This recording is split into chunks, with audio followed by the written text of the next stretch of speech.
안녕하세요. 달콤한 재테크의 김다은 대리입니다. 2019 하반기 부동산은 오를 것인가 내릴 것인가 이것이 문제인데요. 매년 달라지는 부동산 대책 알아보자니 너무 복잡하고 어려우시죠? 그렇다고 모르는 채 그냥 넘어가자니 나만 손해인 것 같고 답답하실 텐데요. 그래서 준비했습니다. 2019 하반기 부동산 대책. 하반기는 어떻게 달라지는지 지금부터 차근차근 하나씩 알아볼게요.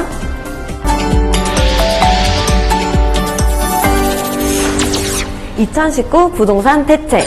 그 중에서도 맨 처음 살펴볼 내용은 빠르면 10월부터 도입된다는 청약 자격 사전 검증 시스템입니다. 대체 무엇일까요? 궁금하시죠? 바로 알아볼게요. 청약 준비 과정이 만만치 않았습니다. 신청자 본인이 주택 기간, 부양 가족 수 등등등 청약 자격이 되는지 안 되는지 스스로 다 따져봐야 했는데요. 청약 자격 사전 검증 시스템이 도입되면 이런 번거로움은 이제 그만! 아주 간단해진다고 합니다. 청약 시스템과 주민등록 정보망을 연계해 부양가족 등을 확인할 수 있고요. 주택 소유 확인 시스템을 통해 주택 소유 등을 알 수 있기 때문입니다. 그리고 사전 청약 제도도 도입되는데요. 입주자 모집 공고 이후 실제 1순위 청약에 들어가기 전 5에서 6일 동안 미리, 여기서 키포인트는 미리입니다. 미리 청약을 해두면 1순위 청약일에 맞춰 자동으로 청약에 참여한 것으로 된다고 하니 잊지 마시고 미리 청약해두시면 좋겠죠? 현재 재개발 임대주택 의무 비율 어떻게 되는지 알고 계시나요? 지자체 조례에 따라 지역마다 다릅니다. 하지만 이번 부동산 대책 이후 확 확대된다고 합니다. 서울은 10에서 20%, 경기 인천은 5에서 20%, 그 외 지방은 5에서 12%로 상향 조정되는데요. 서울과 수도권은 수요 판단에 따라 최고 30%까지 늘릴 예정이라고 합니다. 국토부가 집값 상승을 잡기 위해 강력한 규제 카드를 내놓았다고 합니다. 민간택지 분양가 상한제 적용 기준 개선이 바로 그것인데요. 백문이 불여일견, 화면을 보시면서 설명해 드릴게요.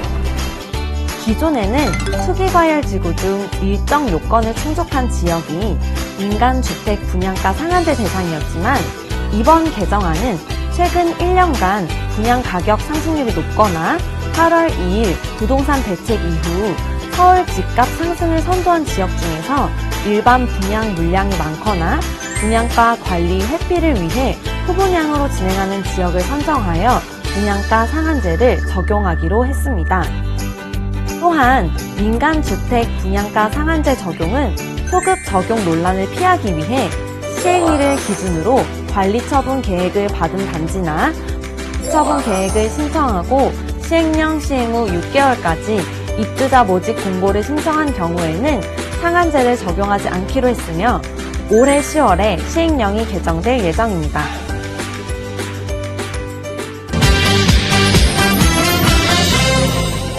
이번에는 헷갈리는 부동산 용어에 대해서 알아볼 텐데요. 제 옆에는 IBK WM 사업부에서 부동산 컨설팅을 담당해주고 계신 조성철 과장님 나와 계십니다. 과장님 안녕하세요. 안녕하세요. WM 사업부 조성철 과장입니다. 네, 그럼 첫 번째 질문입니다. 저희가 집을 알아보다 보면 다세대 주택이다, 다가구 주택이다 듣는 경우가 있는데요. 다세대 주택과 다가구 주택 같은 의미로 알고 계신 분들이 많더라고요. 정확한 설명 부탁드립니다. 네, 맞습니다. 헷갈려 하시는 분들이 간혹 있으신데요. 다세대 주택은 각 세대별로 현관, 주방, 욕실 등이 있어서 독립적인 주거 생활이 가능하고요.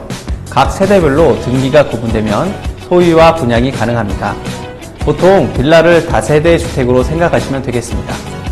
이에 반해서 다가구 주택은 단독주택으로 생각하면 이해하기 쉬운데요. 여러 가구가 거주할 수 있지만 각 세대별로 등기부 등본이 따로 나올 수 없어요. 따라서 다가구 주택은 건물 전체의 소유와 매매만 가능합니다. 아, 그렇군요. 좋은 정보 감사합니다. 그럼 이어서 다음 질문입니다. 요즘에 청약에 관심 있는 분들이 많죠. 청약에 당첨이 되면 분양권이라는 것을 받게 되는데요. 분양권과 입주권은 어떻게 다른가요? 입주권은 재개발이나 재건축 사업, 개발 사업 구역으로 지정된 건물이나 토지에 살고 있는 소유주에게 주어지는 권리로 아파트가 준공된 뒤 소유권을 취득하게 됩니다. 분양권은 건설 회사와 분양 계약을 하면 받게 되는 권리인데요. 아파트 준공까지 유지되고요. 입주권과 다르게 계약 당시부터 동호수, 평형 등이 정확히 정해져 있습니다.